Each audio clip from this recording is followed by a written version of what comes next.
அன்னவையல் புதுமையாண்டாள் அரங்கற்கு பன்னு திருப்பாவை பல்பதியம் இன்று செய்யால் பாடிக் கொடுத்தாள் நற்பாமாலை பூமாலை சூடிக் கொடுத்தாளைச் சொல்லு. அன்பர்களே, இன்று மார்கழி மாதம் 25ஆம் தேதி திருப்பாவையில் 25வது பாசுரம். ரொம்ப அற்புதமான பாசுரம். எப்படி என்று சொன்னால், ஒருத்தி மகனாய் பிறந்து ஓரிரவில் ஒருத்தி மகனாய் ஒளித்து வளர என்று ஆரம்பிக்கக்கூடிய அதி அற்புதமான கிருஷ்ணாவதாரத்தினுடைய பெருமையை பற்றி சொல்லக்கூடிய பாசுரம். அன்பர்களே, இதற்கு முந்தைய பாசுரங்களில் ஆண்டாள் நாச்சியார் கண்ணபிரானை பார்த்து வேண்டுதல் வைக்கின்ற பொழுது, பிரார்த்தனை வைக்கின்ற நேரத்தில் நீ அப்படி சீரிய சிங்காசனத்திலே வந்து அமர்ந்து எங்களுடைய குறையை தீர்க்க வேண்டும் என்று குறிப்பிட்டாள். அடுத்ததாக அந்த கண்ணபிரானுக்கு பல்லாண்டு பாடினாள். அவனுக்கு போற்றி போற்றி என்று அவனுக்கு பல்லாண்டு பாடினாள். அப்படி பல்லாண்டு பாடிய உடனே அந்த கண்ணபிரான், இன்னை இப்படி நீங்கள் பாடுகின்றீர்கள், என்னை பற்றி என்னுடைய வரலாறு உங்களுக்கு தெரியுமா என்பதை போல் பார்க்க, நீ யார் என்று சொன்னால், ஒருத்தி மகனாய் பிறந்து ஓர் இரவில் ஒருத்தி மகனாய் ஒளித்து வளர்ந்தவன் என்று குறிப்பிடுகின்றார். அப்படியே கிருஷ்ணாவதாரத்தினுடைய சுருக்கத்தை, அந்த கதையை, அந்த வரலாற்றை ஒரே வரியில் ஆண்டாள் சொல்லிவிட்டார். அதனால தானோ என்னமோ கவியரசர் கண்ணதாசன் என்ன செய்தார், ஆண்டாள் தமிழையும் ஆண்டாள் கண்ணனையும் ஆண்டாள் என்று குறிப்பிட்டார். அதாவது ஒருத்தி மகனாய் பிறந்தான். யாரு? அந்த கண்ணபிரான். தேவகிக்கு அப்படியே சிறையிலே தோன்றினான். ஒரு அற்புதமான விஷயத்தை நாம் இங்கே சிந்திக்க வேண்டும்.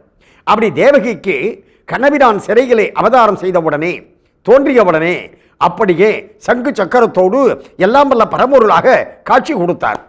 அடுத்த நிமிடம் தேவகி அலறினார், கண்ணா கண்ணா கண்ணா, நீ உன்னுடைய உருவத்தை மறைத்து கொண்டு இந்த மாதிரி இல்லாம சாதாரண மனித குழந்தையாக இரு என்று குறிப்பிட்டாள். அப்படி அவள் கொஞ்சி கண்ணா என்ற குழந்தையை அடைப்பது போல் அடைத்ததே அவனுக்கு நிரந்தர பெயராகிவிட்டது. அன்பர்களே, அடுத்த நிமிடம் என்னாயிற்று, அப்படியே 2 கை 2 கால்களோடு மனித குழந்தையாக மாறிவிட்டார். அன்பர்களே, ராமாவதாரத்திற்கும் கிருஷ்ணாவதாரத்திற்கும் ஒரு சிறிய வேறுபாடு நம்முடைய பெரியோர்கள் இந்த இடத்தில் குறிப்பிடுவார்கள்.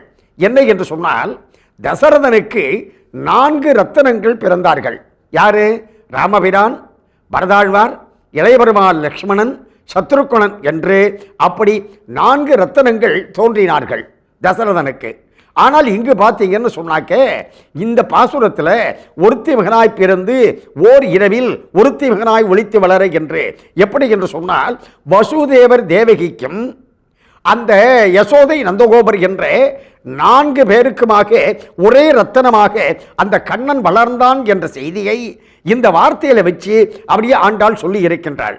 இப்ப ஒருத்தி என்று சொன்னதற்கு என்ன காரணம் என்று சொன்னால், அந்த தேவகிக்கு நிகர் யாரும் கிடையாது என்பதை காட்டுகின்ற வகையில், இப்ப யாரையாவது ஒருத்தரை பத்தி சொல்றப்ப அவருக்கு நிகர் அவர் தான் சார், அவர் ஒருத்தர் தான் சார் அப்படின்னு நம்ம சொல்றோமா இல்லையா? அந்த மாதிரி அந்த தேவகி எல்லாம் வல்ல பரம்பொருளாக இருக்கக்கூடிய கண்ணனை தனக்கு அப்படி தன் வயிற்றிலே தாங்கி ஈன்றெடுக்கக்கூடிய பாக்கியத்தை பெற்றாள். அடுத்ததா அந்த குழந்தை என்ன செஞ்சான், டகார்னு தன்னுடைய தந்தை வசுதேவரை பார்த்து, நான் இங்கு வளர்வதற்காக வரவில்லை, என்னை இங்கிருந்து, எங்கிருந்து, மதுராவில் இருந்து ஆயர்வாடிக்கு அழைத்துச் செல்லுங்கள், எடுத்துச் செல்லுங்கள் என்று சொன்னவுடனே அந்த ஒரு இரவுல அப்படியே மதுராவில் இருந்து அவன் ஆயர்வாடிக்கு நகர்ந்தான் அல்லவா, அந்த இரவுக்கும் ஈடு இணை கிடையாது என்ற கருத்தின் அடிப்படையில் அந்த ஓர் இரவு என்று குறிப்பிட்டாள் ஆண்டாள். அடுத்ததா யசோதையானவள் அந்த கண்ணனுடைய பால்ய லீலைகள் அனைத்தையும் அவள் அனுபவித்தாள். யாரு? அதாவது தேவகிக்கு அந்த பாக்கியம் கிடைக்கல, ஆனால் யசோதைக்கு அந்த பாக்கியம் கிடைத்தது. ஆகையினால் அந்த யசோதைக்கு ஈடு இணை கிடையாது. அதனாலதான் ஒருத்தி மகனாய் ஒளித்து வளர என்று குறிப்பிட்டார். அப்படி இந்த அற்புதமான பாசுரத்தில் திருத்தக்க செல்வமும் சேவகமும் யாம்பாடி வந்தோம்.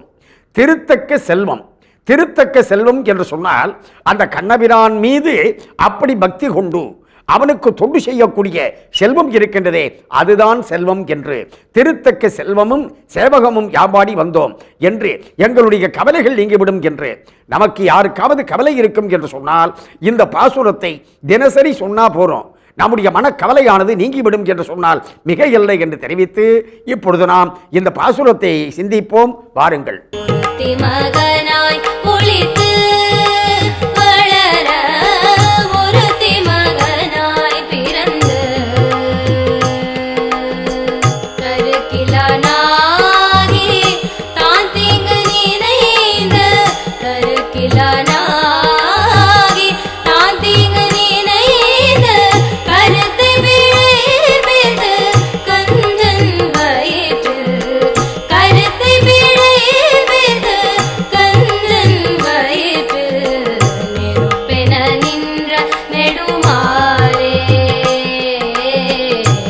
அன்பர்களே, மாணிக்கவாசக சுவாமிகள் அருளி செய்திருக்கக்கூடிய திருப்பள்ளி எழுச்சியில் 5வது பாசுரம்.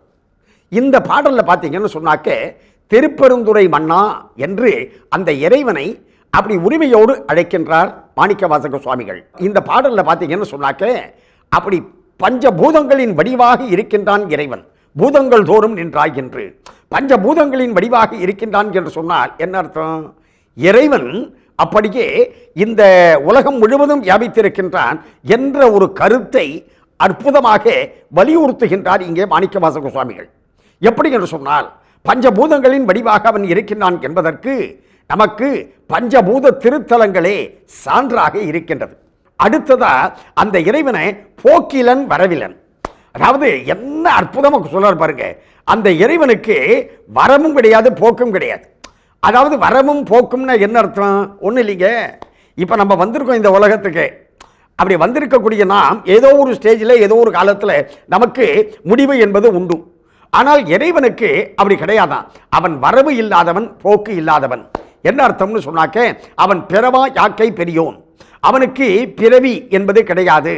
அவன் ஒவ்வொரு தோற்றத்தை எடுத்துக்கொள்வான், ஒவ்வொரு தோற்றத்தை எடுத்துக்கொள்வான் என்று சொன்னால் அன்பர்களே, அது பிறப்பதாக நாம் எடுத்துக்கொள்ளக்கூடாது. இறைவன் தோன்றுவானே ஒழிய அவனுக்கு பிறப்பு என்பது கிடையாது. அதனால தான் வரவிலன் போக்கிலன் என்று சொன்னார். அப்படிப்பட்ட அற்புதமான அந்த இறைவனுடைய அற்புத தன்மையை காட்டக்கூடிய அந்த திருப்பள்ளி எழுச்சி பாடலை இப்பொழுது நாம் சிந்திப்போம். வாருங்கள். கீதங்கள் பாடுதல் ஆடுதல் அல்லால், கீதங்கள் பாடுதல் ஆடுதல் அல்லால், கேட்டறியோம் உன்னை கண்டறிவாரை, கேட்டறியோம் உன்னை கண்டறிவாரை, சீதங்கொள்வயல்.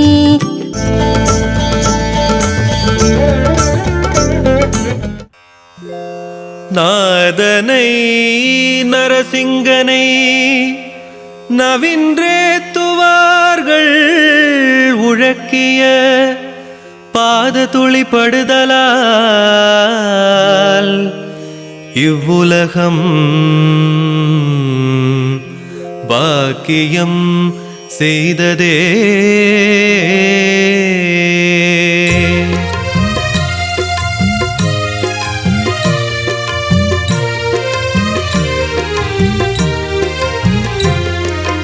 அழகு சிங்கனே ஹரியின் ரூபனே நாராயண ஹரி நரசிம்மா,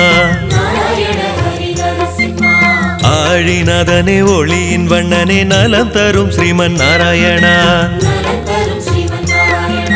லக்ஷ்மி நரசிம்மனே லக்ஷ்மி நரசிம்மனே,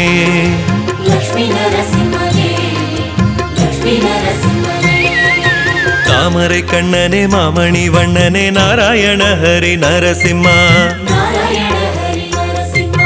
பக்தரை காத்திடும் பார்க்கடல் வாசனே நலம் தரும் ஸ்ரீமன் நாராயணா,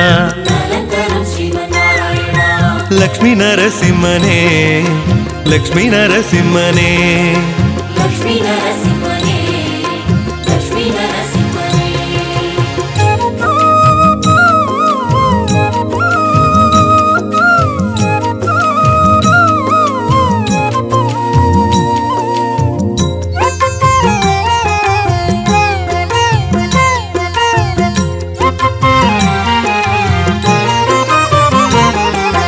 பூவரச குப்பம் பூமகள் நாதா நாராயண ஹரி நரசிம்மா,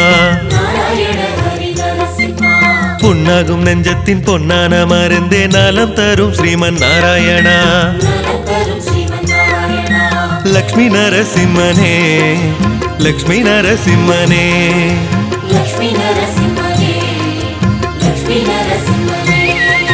பாதிமடி மீது திருமகள் கொண்டவா நாராயண ஹரி நரசிம்மா,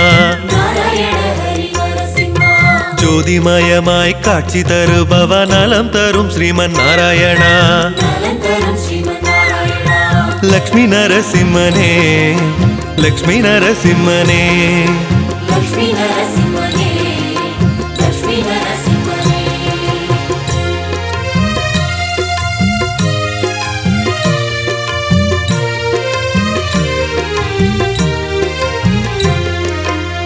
ஆதி அந்தம் ஆகி நின்றவ நாராயண ஹரி நரசிம்மா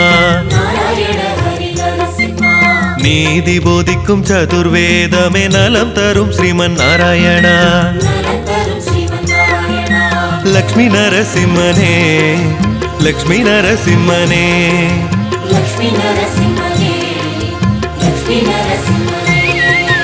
கோபமில்லா கிருபநயனா நாராயண ஹரி நரசிம்மா சாபம் நீக்கிடும் பரம பாவன நலம் தரும் ஸ்ரீமன் நாராயணா லக்ஷ்மி நரசிம்மனே லக்ஷ்மி நரசிம்மனே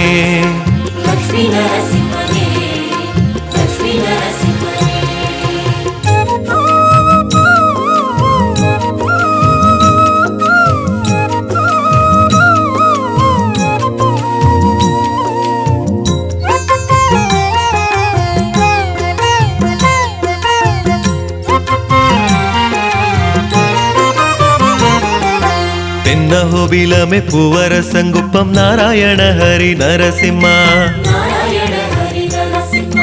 வரங்கள் தந்திடும் சங்கர பிரியனே நலம் தரும் ஸ்ரீமன் நாராயணா லக்ஷ்மி நரசிம்மனே லக்ஷ்மி நரசிம்மனே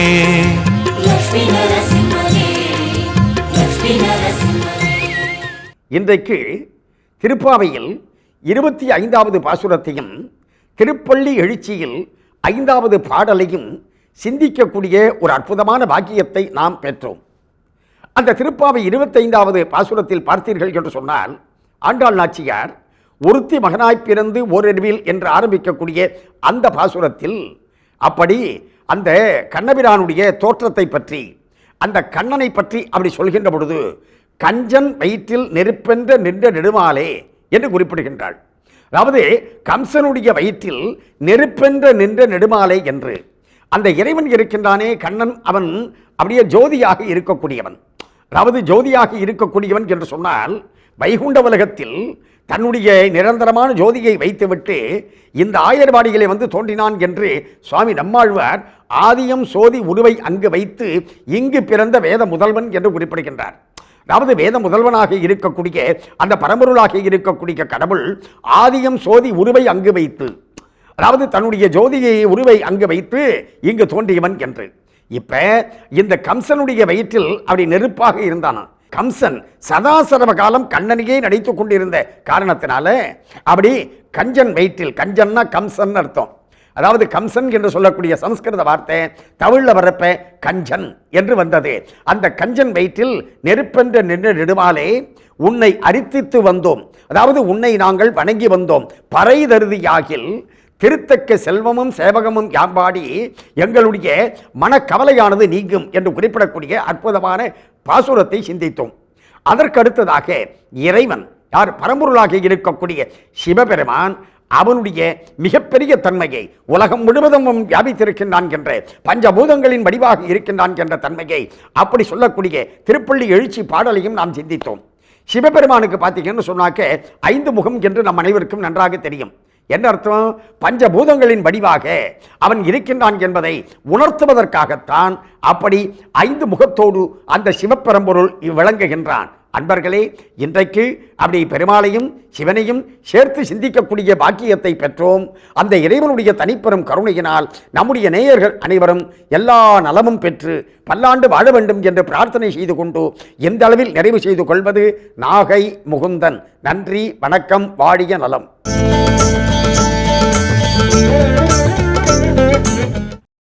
இன்னும் பல வீடியோக்களை காண சன் லைஃப் சேனலை சப்ஸ்கிரைப் பண்ணுங்க.